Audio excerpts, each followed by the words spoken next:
Hey guys, and welcome back to G Can't Play. On this channel here, we test out various craps strategies, see what we think of them, see if it's something that you want to play. Generally gathering strategies I've seen around the internet. Been away a little while, a couple of months here, so haven't popped up any videos in a while, but we're back because I saw a strategy that I wanted to test out on the Casino Quest channel. As you can see here, I'm on Crapsy, powered by Casino Quest. Obviously, if you're watching this, you've probably heard of them. Go check them out, obviously. And the strategy I saw is called CHT, Critical Hit Theory. Looks like a fun little strategy. The way it basically works is you start by going across.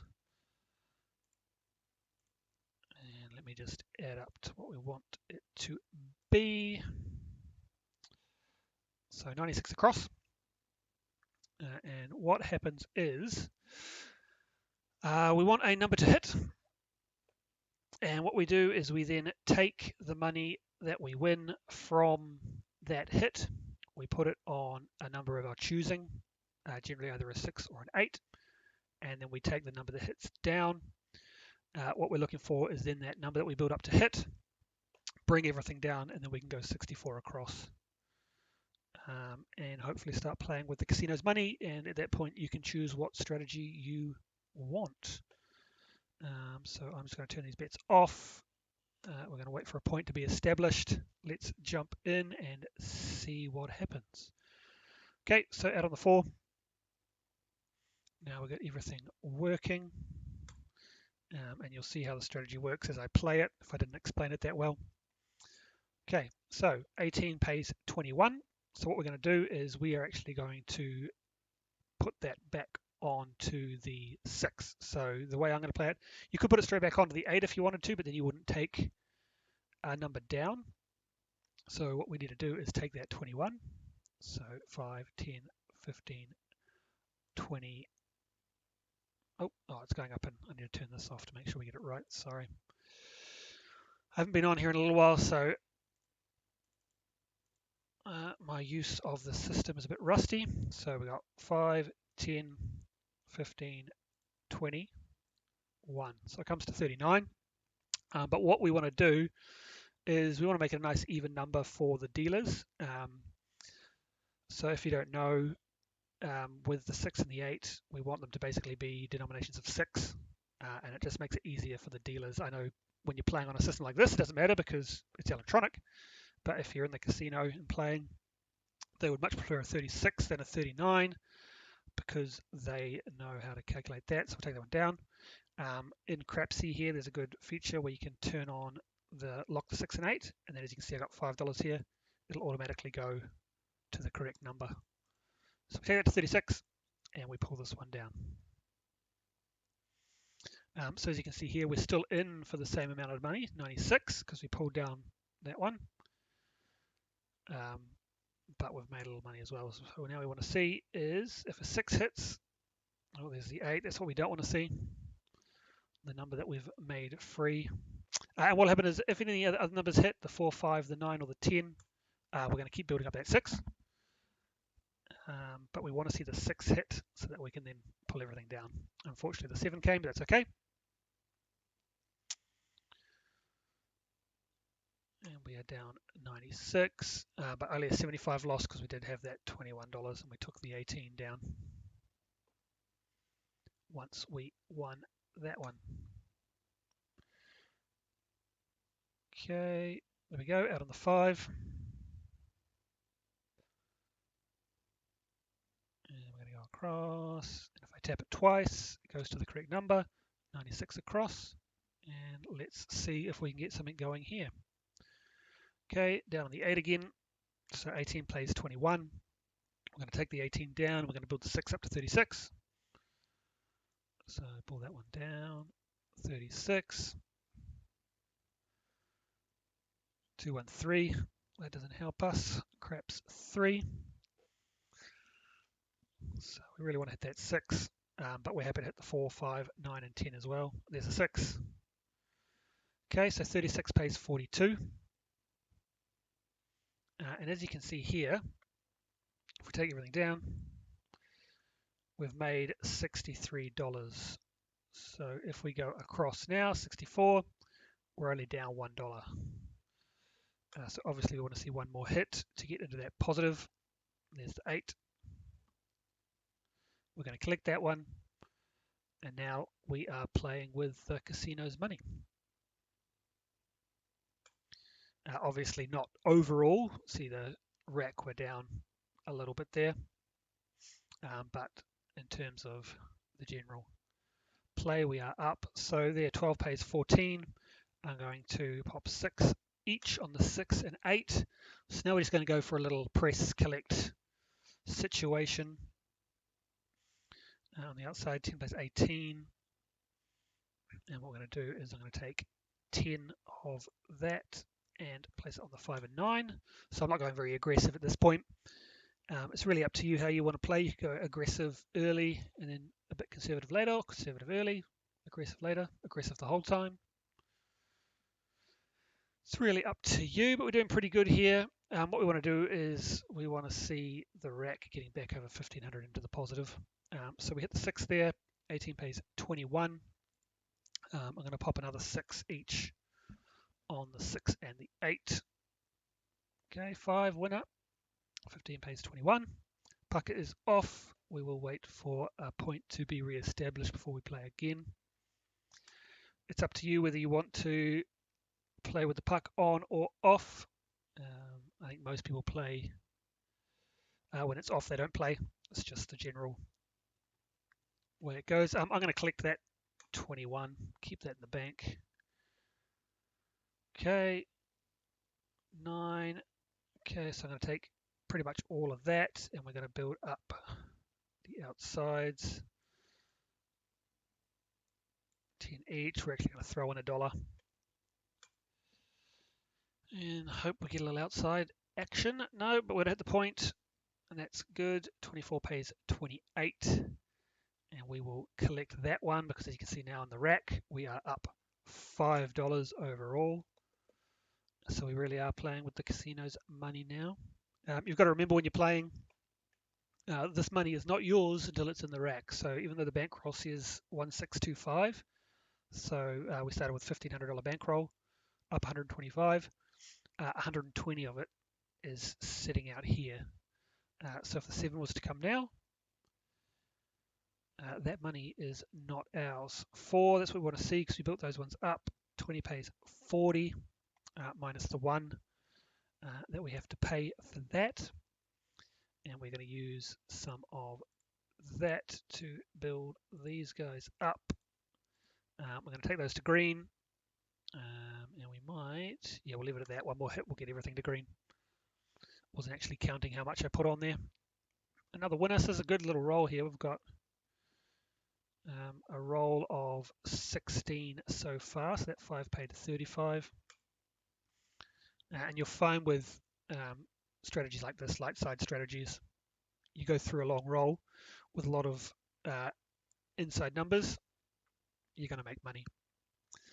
So that 5 paid 35, so see, we're going to take those to green and hopefully we'll get another hit that we can collect. No, 7. So as you can see, we were up almost $200, but as I said, that money is not ours. So we're now at 1537 and we start the strategy again. So this critical hit theory, CHT, it is actually only a couple rolls long for your play. So the strategy is not a long strategy because then after that you can kind of go and do what you want. You're out of the hand and yeah, you're sort of doing what you want at that point. Okay, we hit the point, so we're just going to wait for another point to be established. But you can always reset and do it again if you want to. You don't have to change strategy. You can go back to it, which is what I'm going to do now if we get far enough. So we take the 5 down. This time we're going to build the 8 up to 36 and hope that we hit. There we go, good timing. Okay, 36 pays 42. So what we do now is if we were just going to reset back to what we were doing, bring everything down, across, we still are actually going to be down $33. So if you want to keep playing the strategy this way, just know that you're not going to be out of the hand straight away. You are putting $30 more at risk. Okay, there we go, 5. And what we're going to do here is this time, I think the point is going to get hit. So we'll go to 36. We'll bring that down. And if you do want to risk some more, you can always leave the numbers up. But obviously, that means that that money stays at risk, but also there's another chance to hit and make some money. So we hit the 4 there. That was 27. So what we're going to do is we are going to continue to build this one up. At this stage, you can do a couple things. You could build up the 8 as well, get that one to 36, have them even, or you can stick to one number and go for that bigger one hit. What we're going to do is go 6, 12, 18, 24. So we're going to build that one all the way up to 60. We want that 6 to hit now, definitely. And we don't get it, but as you can see, we were a little bit up. So we did make a tiny bit of money there, a massive $3. So that's one way it can work. If you, after only 7 rolls, we were pretty good because we hit those inside numbers. If you're hitting 3s, 11s, 12s, that sort of thing, then obviously after 7 rolls, you're not going to be in that positive. But as you can see here, it was 5, 5, 6, 8, 5, 4. So they were all numbers on the board here. So they were all helping us out in that situation, except for obviously the 6 and this 5, which were establishing the point. Okay, 7, we've got nothing out there, so that means nothing to us. Okay, out on the 9. Let's give this one another go. So we're 4 shooters in so far. And we're doing pretty good, up $40. Not a massive amount, but happy to be in the positive. As you can see before, this is what we don't want to see. Gets you quickly back to the negative if you get a 0.7. 0.7 being a point being established and a 7 coming straight away. Playing any light side strategies, then that is obviously going to be a massive hit to your bankroll. But what I was saying is, we were up almost $200 at one point, but we had all that money out on the board. And that is obviously the risk of gambling. You put the money out there, there is a chance that it will be taken away. So this can be a little bit of a grindy system. But it really depends how you play after you're out of the hand. So when I was playing, I wasn't super aggressive. If you go on, just start pressing hard, then obviously that gives you more opportunity to win, but it also means you're not cashing any. Okay, so that one we had 105 out there. We only made about 50, so another loss there. But that's okay. Let's keep grinding and see if we can get another decent roll going. Okay, out on the 10. And I want to go 96 across, which is 15 on the 4, 5, 9, and 10, and 18 on the 6 and the 8. Okay, 3, 1, 4. So 15 pays 27. And let's build the 8 up this time to 36. Okay, 9. So 15 pays 21. So that's not going to quite get this one to 60. We're going to have to throw some money in. But we want to get to that nice even number. So as you can see, it was 96. It's now 108. 3, 1, 4. We've got nothing out on the 4, unfortunately, because we took that one down. Would love to see that 8 pop up now. 12. That's doing nothing for us. Let's see that 8. 426. So we picked the wrong one. That's okay. 21. So we're going to put another 3 on here. So we're up to 78. And at this stage, it's getting a bit slim. 415. Everything's getting hit except the number we want. But if the number we do want does hit, we're going to get a nice payoff. So we put another 3 on there, bring that one down. As you can see, if a 7 does come, we still will be down, but not too bad, only $21 loss at this stage. So what you could do is I could take $20 off this and just be in the positive. You got to think about these things, bankroll management, where you are on the table, that sort of stuff, depending on how you want to play. I'm not doing it because I'm not paying for any real money here. We're just trying out a strategy. So I'm not too fussed if the 7 does come. Obviously, I'd love to see it hit and I'd love to be in the positive. But yeah, when you're playing with your own money and you're out there with these systems, just be aware of where you're at and what you're doing. Good bankroll management does help at times. But there's the 8 perfect, because 96 pays 112. So that is a nice big cash for us. We're going to bring everything down. And we're going to go 64 across. And as you can see earlier, if you look at the rack and the bankroll, we were down to about 1350 at one stage. We're back now, even if a 7 does come, into the positive $25. So what we can do now is be a bit aggressive, unless the 7 turns up. Then we can't do much, can we? Okay, well, I think we will leave it there at a nice little positive number. We made a massive $25. So this was CHT, the critical hit theory. Just to go through it again, you start by going 96 across, which is 15 on the 4, 5, 9, and 10, 18 on the 6 and 8. When a number hits, you then use that profit. So let's say the 9 hits. Use that profit to build up a number of your choosing. In this case, we normally chose the 6 or the 8. And you build that up to, at this point, 36. And then you bring down the number that hits. So the 9 hit, 15 pays 21. Bring that one down. Build this up to 36. Roll again. If the 8 did hit at that point, that would end us with a profit of $63. So we bring everything down, then we go 64 across. So we're actually only in the hand for $1 at that point, and then you can play how you want. If the number doesn't hit, it's up to you how you want to play from there. Let's just say after that the 5 hit, we then bring that one down.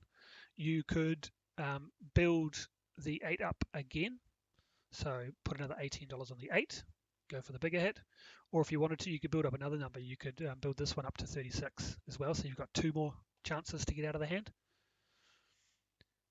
And then, yeah, once you're out of that hand, it's really up to you how you want to play. You can reset again. If you were to reset, obviously you would still be out in the hand more, because it's 96 across and you'd be 64, so you'd still be $30 in the hand, but obviously less than $100 you are initially. And then it's up to you how you want to play. So I hope you like that strategy. I think it's fun to play. You'd have to roll it a bit more to see if it's actually that much of a winner. But a good way to get out of the hand pretty quickly. You can get out of the hand in 2 rolls, which is always nice. And yeah, not too bad. I do like it. So thanks for tuning in, guys, and I will catch you on the next one. Catch you later.